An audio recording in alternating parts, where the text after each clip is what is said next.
Hey team, I've been running in the funnel sales coaching now for about 13 years. And within the first year of running it, I met with some of the smartest people I know to talk about it and think about should I be doing this for a living and so on and so forth. And one of the people I met with 13 years ago, the first thing they said was, you need to get into AI in a deep way. This would have been 2013. Can you imagine somebody saying that to me when I'm starting a sales training and consulting business 13 years ago? I was a pretty smart fellow. That fellow's name is Michael Sparling, and he's actually our guest today because today we're talking about AI in professional sales. He's really a renaissance man in terms of his career. He's extremely deep in technology. Currently, he's a chief technology officer for a major organization. He's spent time running sales organizations, acting as the CEO. He's actually run a very large scale business school. I believe the business school he ran had upwards of 600 different lecturers. So Mike is just somebody incredibly broad and deep, but his focus these days is in AI. So he's a keynote speaker. He releases lots of papers. I had to speak with Mike, and that's today's podcast. You know, now that we've re-energized and got back on the treadmill here with the Selling Well podcast, you can expect a whole bunch of podcasts focusing in on AI. But Mike was one of the first ones. I wanted him at the top of the list, given his depth and my experience working with Mike. He's just got such a great way of explaining these complex ideas. And we get into some of these complex ideas in AI today because really as sales leaders, I think all of us are very challenged. How do I leverage this to really elevate the performance and professionalism of my sales organizations? It feels pretty complex right now. So Mike and I have a great conversation today. We one of the things we start with is the November 2024 threshold. That's a date and time and a term that Mike has coined in some of his work. And it defines the moment when AI capability begin advancing faster than professional adaptation, reframing AI as a leadership priority rather than a technology initiative. We talk about really how to leverage AI. So really to get away from how to avoid the how trap and really focus in on the why and what. How do we leverage AI as a sort of infrastructure support for how to do something while we still strategically have to determine why and what we're going to do? One of the questions I get into with Mike, and a great answer, I say very practically, what should we be doing as sales leaders today? What an interesting suggestion. He said, listen, each and every day you need a conversation with AI, not just a question that you get a response to, but you need a conversation with AI. And he said questions and responses will give you some focus and learning. But he said, if you get into a conversation, you might change the way you think. Really kind of elevated how I was thinking about leveraging AI. And certainly we got into some very practical applications for running in the funnel. One of the other very tactical things he brought up is use the audio for AI. I'm always typing into AI. He said, Mark, you're in the car frequently. Jump on the audio. Have a live conversation with AI in the car to start to get much more comfortable with what's taking place. We talk a little bit, by the way, about how information decays over time, why it's so critically important to stay current on everything. We know information's power in terms of a sales cycle for sure, even more critical in the day and age of AI. Folks, this is the kind of conversation we're going to be having frequently moving forward on the Selling Well podcast. And Mike is just a great resource for all of you to connect into. I really enjoyed my conversation today with Mike and learned a lot from it. I hope you do too. And if you do enjoy today's conversation and learn from it, please like and subscribe to the Selling Well podcast and tell your friends. Team, here's Michael Sparling. Hey, Mike, welcome to the show today. It's great to have you on the Selling Well. Hey, Mark, it's really good to be here. Great to see you again. So, this takes us a long time back. When we're starting to talk about AI in professional sales, team, based on the timing of this podcast, I started in the funnel maybe 13 years ago ish. And so we're recording this in 2026. One of the first guys, because I've known him for about 20 years, that I went to go to smart people and say, "Hey, I'm thinking of running a business." One of the first guys I went to was Mike Sparling. So I sit down for a coffee with Mike. I'm contemplating this idea of not running super large sales organizations anymore and instead starting a consulting company. The first thing out of his mouth is, "You should get deep into AI." This is 13 years ago in 2013. I'm drinking a cappuccino going, "What is this guy talking about? I can't even make the rent payment on the company office." At this point, he's talking about AI.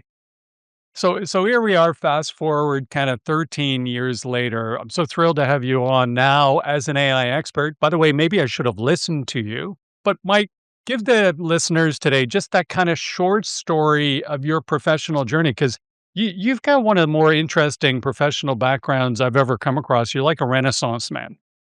Well, thank you, Mark. And I'm glad 13 years ago we had a cappuccino together and here we are. So, my name is Mike Sparling. I'm a bit of an unusual animal in that I'm a very deep technical person. I've spent well over 30 years in industry working always in AI. Now, it's not been historic to call it AI. It's been called many things like industrial process control or knowledge management, consumer behavior, search.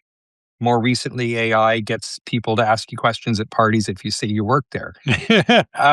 The other side of the coin, though, is I'm also a very deep business person and an entrepreneur and an executive. So I'm currently in my day job, the chief operating officer and chief technology officer. So fusing those two pieces together, technology and business leadership for a global neuroscience company. I always like to say, working with both the organic and the digital minds and finding the strength that comes from both.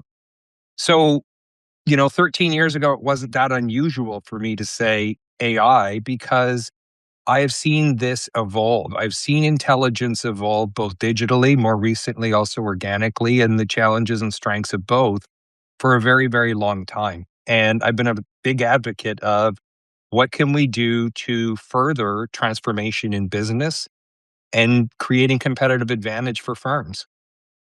Well, first of all, you didn't mention it, but at one point in time, you've also run a very large business school.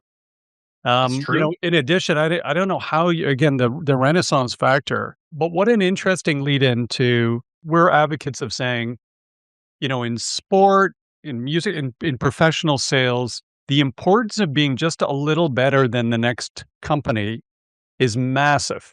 So selling better is actually competitive differentiation in the marketplace. Our topic today with AI, which won't be a single podcast team, just so you know, but it's so critically important because lots of things seem to be taking place right now where somebody's going to get an advantage.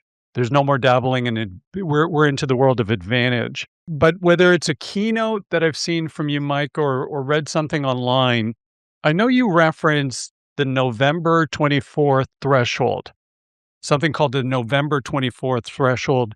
Can you explain a little bit about what is that? And why should the CEOs and sales leaders and salespeople who listen to this podcast, why should they care? Yeah, certainly. That's a very keen observation to pick that up.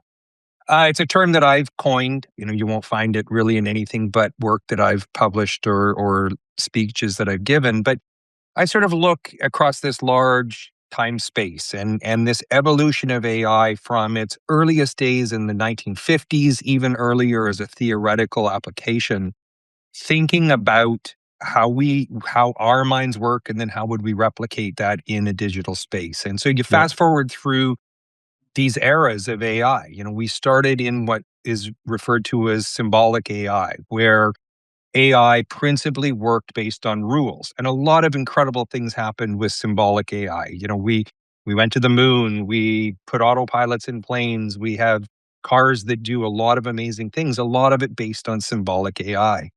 Okay. The world turned out to not be black and white, so we went to probabilistic next, or probability. and added the shades of gray between true or false and began to think about the probability of an outcome versus the outcome being binary, yes or no. And then suddenly, almost out of nowhere, although a lot of people saw it coming and there were many indicators that came first, but November 2022, Sam Altman, the CEO of OpenAI, puts out this innocuous tweet at the time. I guess we would call it an X now, or whatever the correct term is for messaging on X. And he said, "We've released this conversational bot. We'd be interested in what you do with it and what you think." And Hmm. suddenly the world is introduced to the types of AI that we most think about now, which is these Yeah. conversational interfaces into an AI. They can answer questions. They begin to think back in 2022, 2023. They begin to respond in more fulsome responses. A paragraph, maybe a page, you could really stretch it out and get a little bit more happening. The time we were talking directly from our prompt interface directly to the AI model. And so a lot of things were happening: hallucinations, false information, responses that were very puzzling, perplexing, or required the engineers to go deep into the models and figure out what was going on. And so as we get towards November 2024, a lot of things were changing. So AI models began to reason. So reasoning is thinking about the response, breaking it down into tasks, formulating the response, and then providing it.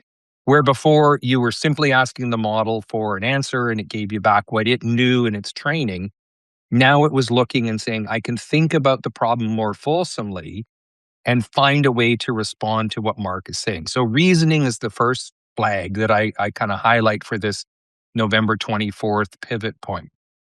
The second thing was that a long body of work became practical. And that body of work was really around finding the right enterprise or alternative information to augment what the model had been trained on. So lots of terms get thrown around here. You'll hear RAG and vector database and all these other technical terms. But the way to really think about it is we improved how the models reasoned, and then we brought it more pertinent, relevant information to reason upon, specific to the question you were asking, Hmm. or from the corpus of information that the organization has and has made available. But the reasoning can look specifically at contextual data instead of generalized data. And so suddenly, a whole lot of things like the hallucinations went way down and the accuracy went way up. Things began to happen more Ah. focused on that question that you asked. And the last piece is we had learned a lot about how to build the models and deploy the models at scale and make them available to you. So a lot of things like guardrails, the controls on what's going in and what's coming out, began to fix and fixate on what the outcomes were really meant to be. So you had the reasoning, I'm thinking more fulsomely, thinking, I'll put in air quotes. I'm in the camp that says machines don't really think, but the reasoning reflects a thinking model. A lot more accurate information coming in, guardrails preparing the data and response reflection to make sure that the accuracy coming back is right, scaling to make it respond faster, and an architectural pattern that said, I'm going to actually take your quote, your prompt, and look at which of the different models I could send this to, possibly send it to multiple models to get a result, and then provide back to you that result. And that sort of whole body of things together suddenly meant around about November 2024, you were getting much more salient, relevant, lengthy responses from this alien intelligence, from this prompt window. Hmm. It was coming back and saying, well, your sales last month were this, the leading indicators of the change was that. Sometimes it would even say, I suggest the following actions in order to pursue corrective action against our sales patterns. And Hmm. so you can't really point and say, here's the date where everything changed. But in hindsight, you get to sort of look and say, all these forces coalesced together right around the second half of 2024. And I just picked November because that's a lot more succinct to say the November pivot as opposed to the second half of 2024 pivot. Doesn't market very well. Yeah. Yeah. There's some branding in there. Lots to unpack there, Mike. By the way, thanks for that, super clear explanation. And team, when we start to think of it, that original tweet or text, was November 2022. It's just amazing what's happened in 2 years. Yeah. And so when we start to think of these impacts, I mean, one of the things that we've always got a lot of empathy for, Mike, is a sales leader is just completely overwhelmed most of the time. It's few and far between the sales leader that is at this sort of experience level where they can easily manage the complexity of having the three most demanding stakeholders in business. Reporting into boards, which is stressful, working directly with clients and customers, which is, first of all, overwhelming at times, but very, very important. And then leading, managing, and supporting sales teams, incredible amount of time required to do that effectively if you've got the right intent and objective. So you add to the things that have happened to us over the last decade, even starting with CRM systems like, Yes. Yeah. 2012, 13. It's relentless. Every 2 years, there's some major transformation. And when Gardner and McKinsey and others go to the market and ask sales leaders, what's keeping you awake at night? I always hate that question, but when they ask them, they just go relentless transformation. We never get a pause. Now AI. I've seen you chat about, and I can't remember all of the sources, but you do say that sales is such a really great testing ground for how AI is truly going to change, foundationally change business. Why is it that it's such a powerful testing ground for all of the things you've just shared? Yeah, that's a great question, Mark. And let me just sort of preface my answer by saying to the sales leaders listening right now, I sit around the same sorts of board tables that you did and your teams Yeah, I are. know. Yeah. Everyone around the table at the board level, at the senior executive level, even at the company, meetings and helping people feel comfortable about where the world is. Everybody is feeling the relentless pace of change. And Mhm. one of the drivers there is that change in an AI age is exponential. And we are very used to, as humans, linear change. And so things got a little better tomorrow and a little better the day after, or a little faster, or what have you. This is a much faster change taking place. It is truly a phase shift in how technology is working. And we should come back to that later. Let me kind of tackle your question, which is why do I think sales is such a great place to see where AI is making a difference and on. And folks will sometimes say, well, all the press right now is about code and code bots and all the things happening to coders.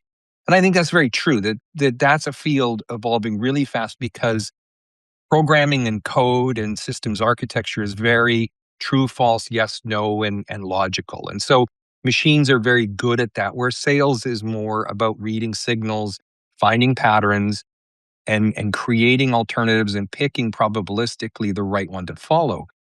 But sales has this really important role in enterprises, and it's the intersection between the organization and the customer. So all the Yeah. programs, products, services, they come up as the organization, they meet the customer, and that tip right there is sales and marketing. And so where is AI going to make the first really big changes for organizations?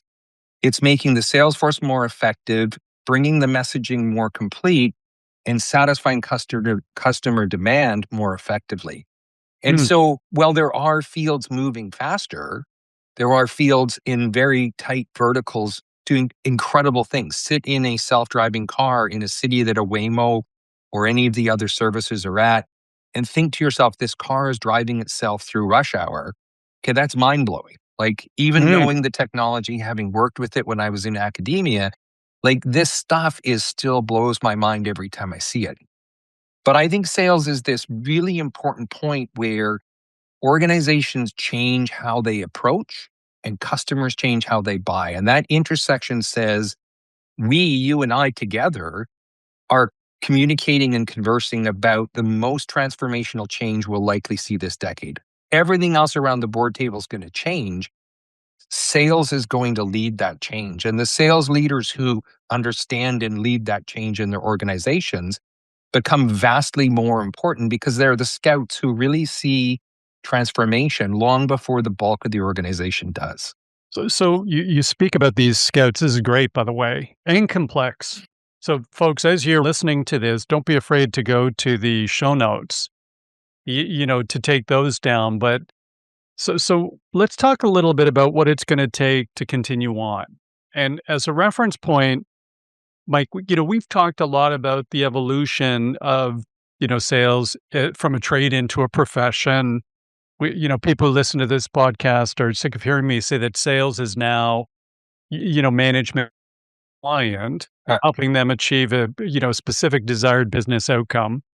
And typically, when you're working a complex sales cycle, the company who wins is the company that understands the client better than anybody else. If you understand them and their problem and help them get to that desired future, you're going to win.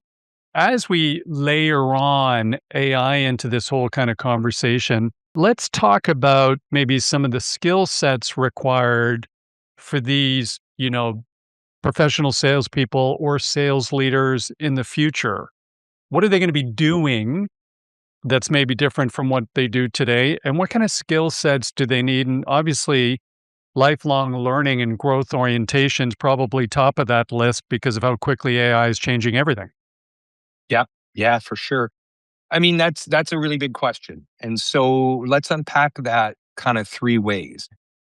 I think the first thing I would say is key skills. So thinking about what's going to really make a difference for the next 5 to 10 years, intellectual curiosity. Like nothing will trump intellectual curiosity. And by that, I really mean a passion for understanding what's different and the desire to learn more about what is changing. And so you bring those together, intellectual curiosity, and it becomes the foundation of the change required to be successful in this space.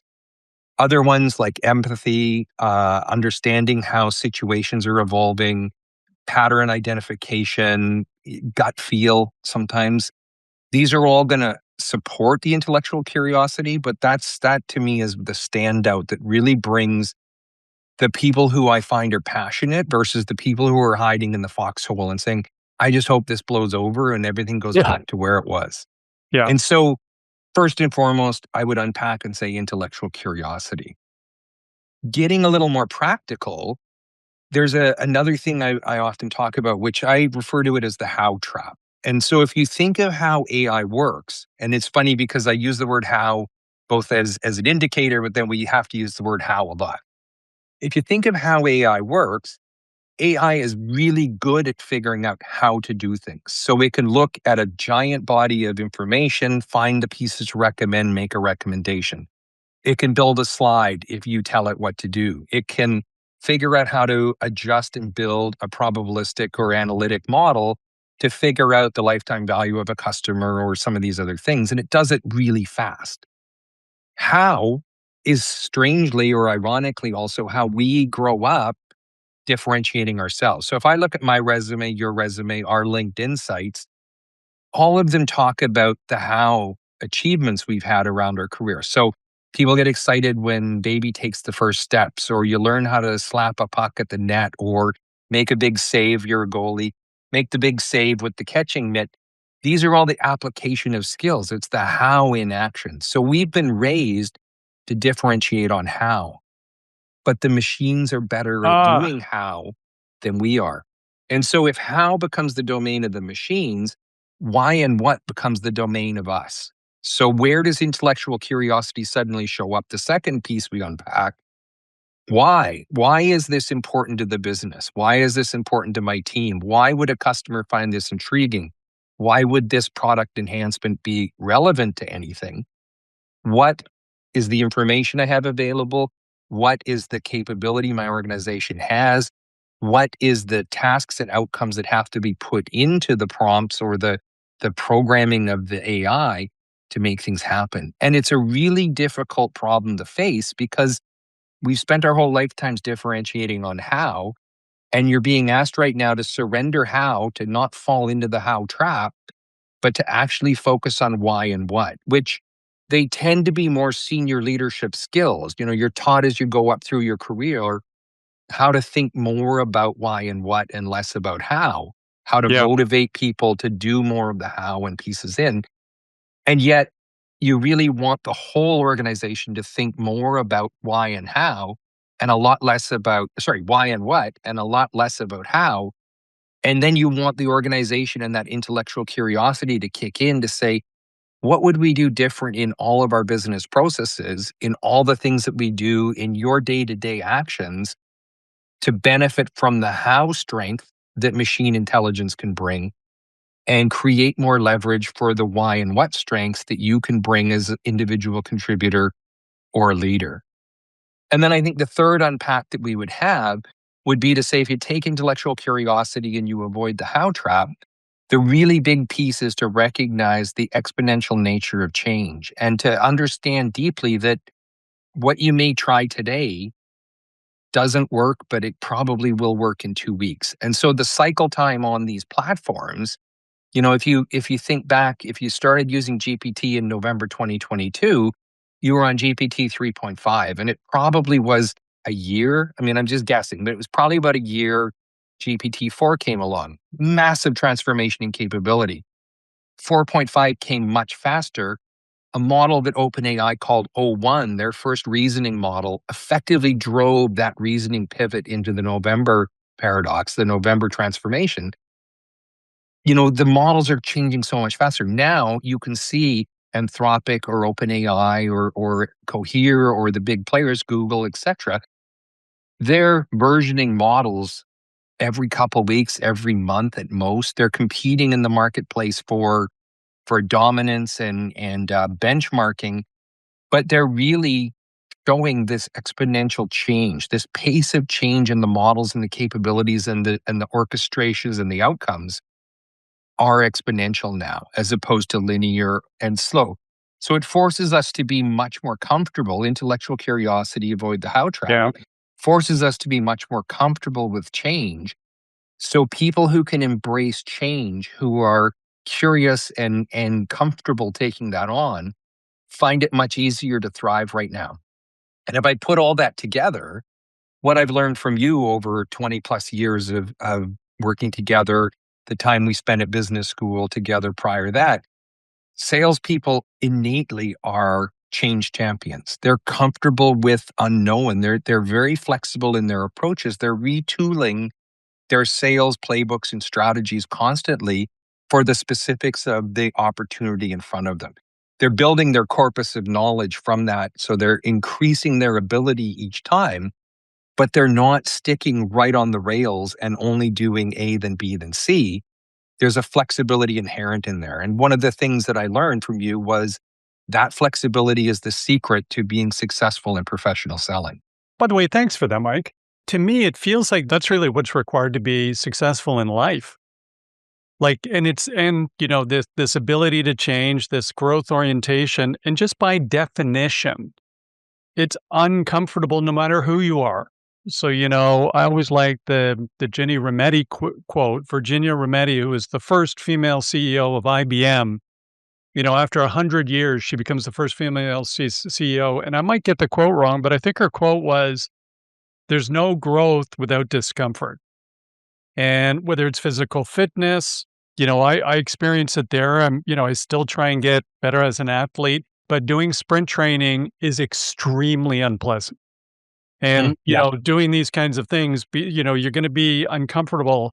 I was on an assault bike the other day with a trainer managing me, thankfully, but you believe your life's going to end. You do enough of these, you go, there's no way I'm And you coming call it back from this. recreation. Yeah, yeah, no way I'm coming back from this thing. I'm over. So this idea somehow where we get comfortable with some level of comfort with discomfort, and always point back to Growth Mindset by Carol Yeah. Dweck as a great reference point, just as this kind of Yeah. constant reminder. So Well, and actually just play on that for a minute because yeah, there's a couple of really please. good threads there. Neuroscience tells us that most people are uncomfortable with change. Yes. So we surround ourselves often, you and I probably have friend networks that are very change champion oriented, but that's not the norm. And so as leaders and direction setters, we have to be aware that there's a lot of people uncomfortable with what's happening. And it's our job to bring uncomfortable forward and helping confront and learn and find their ways around Yeah. that. And really to Carol Dweck's work, I always loved the fact that when Satya Nadella came into Microsoft and he looked across the organization, and I mean, I admire him on every dimension for all the things he's done. But the thing I took away turned into a hashtag and used at work, or I guess he's been there for a little over 12 years. I've used this in multiple companies he said, I really want to lead an organization that is not know it all, but is learn it all. Yeah. And that pivot to being a growth mindset, capable, conscious, and driven to learn, to listen, to reason, to act, like that in a simple few words really sums up what we need to help the people who aren't comfortable with change, or the people who are too comfortable with change and want to exceed what our organizational guardrails are. Bring all those parties together and focus that outcome on creating value for the enterprise. Yeah. It's such good context. And gang, I recently reread Carol Dweck's book. And so, at least the first half's a pretty easy, quick read. It's pretty interesting, where she went back to the early days of the IQ test. And we all believe, hey, IQ's fixed and so forth. But I believe the name's Alfred Binet, the guy who invented the IQ test in Paris in the mid 19th century or 20th century, did so because he was trying to figure out ways of improving the intelligence of school children in Paris. So through, focused effort and, trial and development and error and all those kind of good things, you actually do get better at everything. Mhm. It's just how you process that discomfort. So Mike, we can, and I'm pretty sure we will absolutely talk for hours on this topic. But given the goal of, our podcast generally is to, elevate the performance and professionalism of B2B sales, but really give things that, to the listeners where they can take it away today and kind of apply a couple of things today. The first question would be, what are some sources or resources or ideas if someone wants to get deeper into AI? I know everybody says they're doing this in AI and they're picking their wives, birthday presents through AI, but professionally, if we want to actually increase our level of acumen with AI generally, where would somebody go today who's listening to this podcast? Yeah, I mean that's a great question because the market's moving so fast. So I could say, "Hey, I'll provide you with a paper that I delivered 2 weeks ago. You can put it in the show notes," and I'm delighted to do that. That particular paper is gonna show that the technology is so far ahead of a survey of senior executives' appreciation and understanding. It's the November paradox in practice, Yeah. straight up. But the thing I would actually say for almost everyone who doesn't say, I'm really comfortable with AI and I want to get into agentic AI and I'm ready to change my organization top to bottom, and I have a feeling I know what that means. If you're still moving towards that space, the best advice I give people, from friends of my daughter who's about to graduate grade 12 all the way up to CEOs and board members and beyond, the advice I give is to commit time every day to engaging with a particular AI. Pick any one. They're all good. They're all different. They all have biases. They all have, built in limitations. But pick one and every day have a conversation with it. That statement has two really deeply embedded points in it. Hmm. Doing it every day and having a conversation means not I type one prompt in and get an answer. So a lot of AI telemetry, being able to look either as a corporation at how your people are using AI, or more generally the information released by a lot of frontier model publishers, it tells us that most people use AI as a question and answer system. So they ask a fairly simple prompt, they get an answer back. It might be a document, it might be a search, it might be an image, something else. And then that conversation, quote, quote, has ended. So that is not a conversation. So to me, what I'm really encouraging people to do is to set 10, 15 minutes aside. Maybe it's your drive, you're driving to work, you're driving to pick up kids at an event. Turn on the voice mode, put it on your Bluetooth in your car, Ah, and have a conversation with AI about anything. The last thing you heard on the radio, something bugging you, a piece you don't understand, something that we said in this podcast that twigged you, but you don't know why. Start the conversation with whatever AI you're currently using and go on. If you're more comfortable typing or talking, pick your medium, but have a conversation. And a conversation means you frame it, you get a response, you probe, you get a response, you back up and reiterate. You go through that 6, 7, 8 times to really create a conversation like we would have if we had a glass of beer and a couple hours. You're talking about something. I'm not asking you a question, getting an answer. I'm having a conversation. And the goal of really having a daily conversation with an AI is you learn more about how they work, what are their limitations, where do they go. And so then I like to say the more advanced part of that is you've got to challenge the AI and yourself to achieve 3 outcomes. Always focus to try and learn something. So find out how it informs you about something. Find something that improves your thinking. Now, learning something is fact. Changing how you think is pushing you to stretch your neural boundaries and improve. So find something out you didn't know. That's great. That's helpful at a cocktail party. You can say, did you know that X over Y, blah, blah. Interesting stuff. Forcing the AI to help you think differently is changing how you appreciate the intelligence on the other end of that conversation. It's what we do naturally when we talk to each other, but it's an important thing to do. And then the other one is kind of a little bit weird, but I still like to put it out there, which is force the AI to challenge your assumptions or how you currently view the world. hmm. And you have to be careful there because you can fall into various bias traps and other things. But to really say, I mean, one of the things I like, I've done 3, 4, 6, 7 prompt exchanges. We've got a body of outcome to a point where I feel comfortable understanding it. I'm thinking differently. And my close will be, okay, now tell me the exact opposite of everything we've just discussed.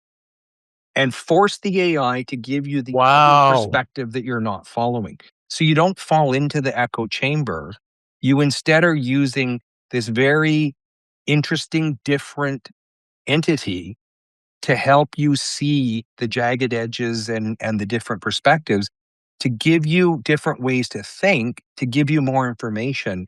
So on any given topic, you are more rounded as you decide what is your approach, your outcome, your style, your decision. That's how I try to encourage people to approach AI right now. You can try and go other ways, but if you just do that for a couple of months, every day for 10, 15 minutes in the car as you drive. So after you've listened to the Mark podcast for Wow. the Selling Well, have a For conversation the about third something you time, heard Mike, for the third time, they've listened for to the it third time. and they've shared it with 15 friends, by the way, too. Exactly. And liked it and all of the other ways that we amplify it.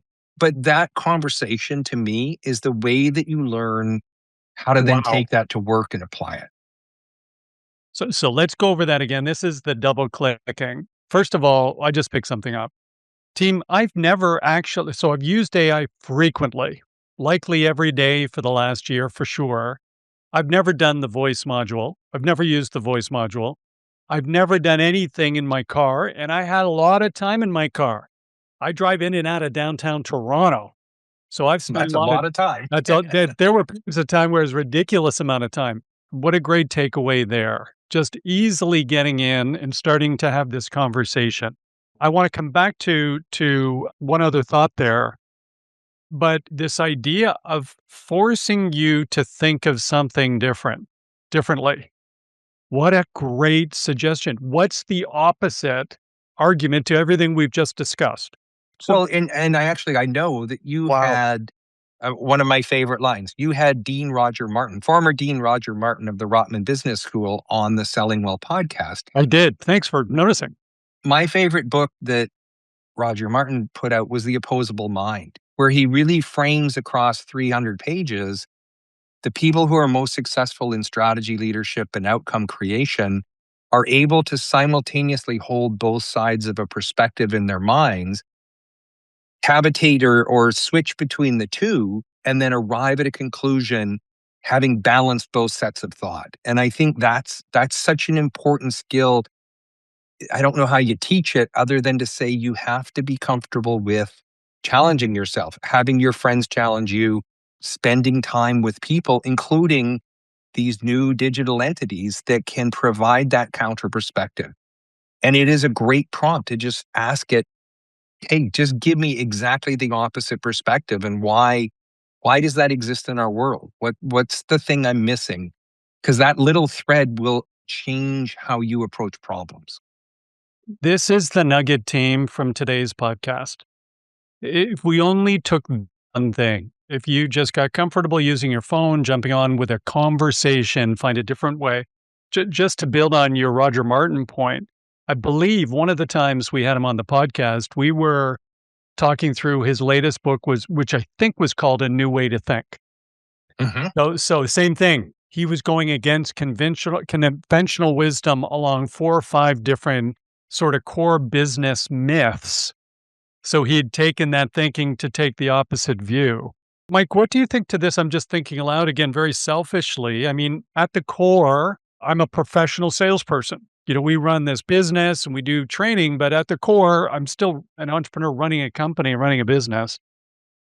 2 things I'm going to start conversations with AI on is sharing our current strategy to kind of 10x our business and sort Yeah. of sharing our strategy, how we think we can compete and win in the market. Part of that, by the way, team is an acquisition strategy of similar but smaller companies than ours.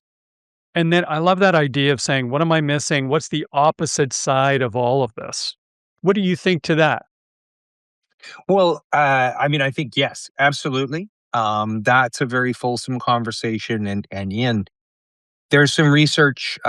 Maybe we can find the link and again put it in the show notes. Harvard Business Review had an article online a couple of days back where a team was looking at the bias of models in business outcomes. And it was an academic team. They tended to be looking through an academic lens, and they were discovering that if you fed business case studies into different models, they were all skewing in certain directions relatively similarly. Hmm. Makes perfect sense. Where does a current conversational model or an LLM, to use the correct term, where does that model get its knowledge base from the published works that are available or have been collected? And, I'm not an ethicist, so I'm not going to go into was it collected in the right way and how that works. That's a whole other show. But it's a reminder that the model is not a thinking partner. The model is a response and reasoning partner. So, what you said, though, is really crucial, Mark, because you said, I'm going to talk about how I want to 10x my business. I'm going to talk about the potential of acquisition. I'm going to talk about new market. I'm going to talk about other things. So you're going to push the model in ways that you want it to look at and consider and then respond to you. And then back to that point about conversation, you're going to have a conversation as opposed to taking a one and done approach, which is what this HBR article did. It took, asked, plotted it on a chart and moved on because there was a desire to show the probabilistic nature of response in LLMs, which is very accurate reminder of bias and training. But if you keep pushing the model, the thing about a model that has trillions and trillions of interconnections is it will find other things in the conversation that will push your strategy along and then throw that reverse in. What's everything that would go wrong in me pursuing this approach? And then it's up to you, the human in the loop, to take all of that response and decide, is it a conversation for tomorrow to take a different thread and continue to develop? Or do you sit down with some organic partners or just yourself with a cup of tea and say, I'm going to puzzle through this strategy? But ultimately, you're going to own the strategy because you're going to make the decision. So fantastic. Another quick thought that, the juices are flowing now with deal strategy. So team, believe it or not, my experience right now is set deep deal strategy. So chasing a single sales pursuit and strategically thinking about how to improve my chances to win. It's becoming a lost art. That we're Hmm. becoming a pricing and product, environment and just getting it out there. Hey, the solution will sell itself. No, it won't. The same HBR organization that Mike speaks to, where he's referencing HBR, they published the survey. It said 4 in 10 times a B2B purchasing decision favors a company that sold better versus a company that had the best price, product, or service features. That research was Yeah. done by the Chally Group, and it was done over 13 years, and it had a sample size of 100,000 B2B purchasing decisions. One of the things we like to do manually when we're working with sales teams is kind of be the red team on a deal that says, okay, walk me Hmm. through the current deal strategy. This is not negative thinking. This is just asking, if we were to lose, why would we lose? Thinking about having a conversation with AI about this, saying, here's where we are, here's what we're doing, here's why I believe, we've addressed the key buyers and we're meeting their desired outcomes and we can actually drive a better business outcome for the business. What are three things I'm missing? Or what would be the three reasons, not that they just go with a competitor, what would be three reasons they do nothing? Yeah. Because do Yeah. nothing is really the biggest competitor in most sales cycles. How is that insight not going to be helpful? Just as a reference point, I'm still going to decide what I do with it, but still as a reference point, while I still have time to change the future on a deal before Yes. they make that decision. Yeah. And really, if you think about it, go back to the point we were talking about before about conversation. So, how are you going to untangle all of those potential parts? Yeah. You're going to untangle it by multiple iterations over an expanding body of work. And in so doing, you're going to surface things like and over time. So there's a term that you'll hear in the field, digital twin. And so people will say, well, what if I want to get on Mark's podcast? Well, how would I go about that? Well, it turns out Mark publishes a blog. Mark has a LinkedIn profile. Mark has a lot of information, a book, and 100+ podcasts that I can have an AI analyze. And then it can come back and we can have a conversation. I can say, I want to catch Mark's attention to get on his podcast. How do I go about doing that? Well, here is a digital twin of Mark. It will help me see what are the avenues to use to approach. And so people will often say, I built a bid team, I built a decision team, I have an Oh, advisory board of quote AI actors. So ah, you've begun to formulate the people you need around the table to help you make better decisions. And I'll often say I'm blessed and lucky, but so are a lot of the people that we have listening here, that we have the means, whether it's connection or financial or what have you, to access 2 or 3 different AI products. And if you can take a formulating high stakes idea and converse with OpenAI GPT and converse with Anthropic Claude and converse with Cohere's products or Gemini or what have you, that is going to give you different perspectives because they are different orchestrations, different engines, different means of coming back.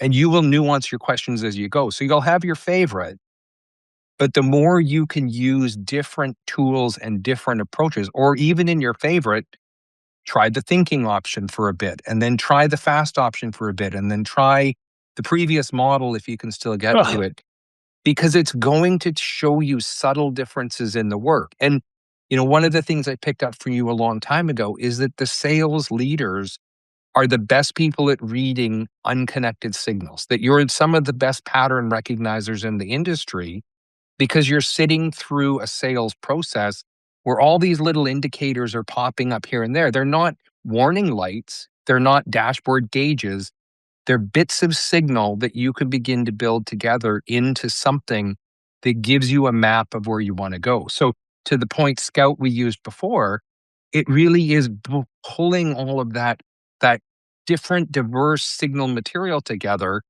and seeing the topology to then plot the direction where you're going. different models, different people, different ways, different prompt techniques will show you a path towards the goal that you've set for yourself. Oh, fantastic, Mike. Just for clarity for those listening, Mike started that by saying, if you want to get on the Selling Well podcast, do what Mike, do what Mike did. Send us a briefcase full of money, and because we can be bought. So I'm not above it. Just send it in. We'll take care of everybody. We'll do a wonderful podcast with you. Mike, we could and will speak for hours, I'm pretty sure, but I'm also 100% certain people listening today are going to want to figure out, how do they learn more about your thinking and stay connected with you? What's the best place to stay connected with your thinking and AI? I guess one of the casualties of being busy is I don't necessarily have a deep and rich social media platform. So LinkedIn is the best place. Just Mike Sparling, COO, CTO, Multi Health Systems. There are a few Mikes. There's a legal. I think he's the chief counsel for Flowers. 1-800 Flowers. That's not me. There's not many of us, and if you narrow it down to AI, you'll find me quite quickly. The other piece is just connect with me on LinkedIn and send me a message. Fantastic. Instead of blogging regularly and doing a lot of things, I like to do conversations like this. I like to sit down with people over a coffee. I like to answer a question that's very specific, and I'm more than willing to converse with anyone who's interested, or because through those conversations I learn and improve as well. Well, listen, Mike, I certainly learned and hopefully will improve from today's conversation. Thank you, thank you, thank you so much for being a guest on the Selling Well podcast. Just great to speak to you today. It's been a pleasure, Mark. Thank you very much, and look forward to continuing our coffee conversations. You bet. And team, thank you very much for joining today. As everybody knows, we run the podcast to improve the performance and professionalism of B2B sales, because we believe in doing so, we're actually improving the lives of professional salespeople. We're also growth oriented. So if you enjoyed today's podcast, please let us know. And if you've identified a couple of ways where we can make this podcast even more valuable to you, please let us know that. We love constructive criticism, and I personally respond to every piece of constructive criticism. So if you send something in, I'm going to personally respond and send a note saying, hey, thanks for the feedback. By the way, the way we run the podcast today is a result of some of that feedback. So thanks for giving it. Team, as usual, you can find all of the links and all the reference points to things we've talked about in the show notes. We appreciate your time today. We'll see you the next time on the Selling Well podcast.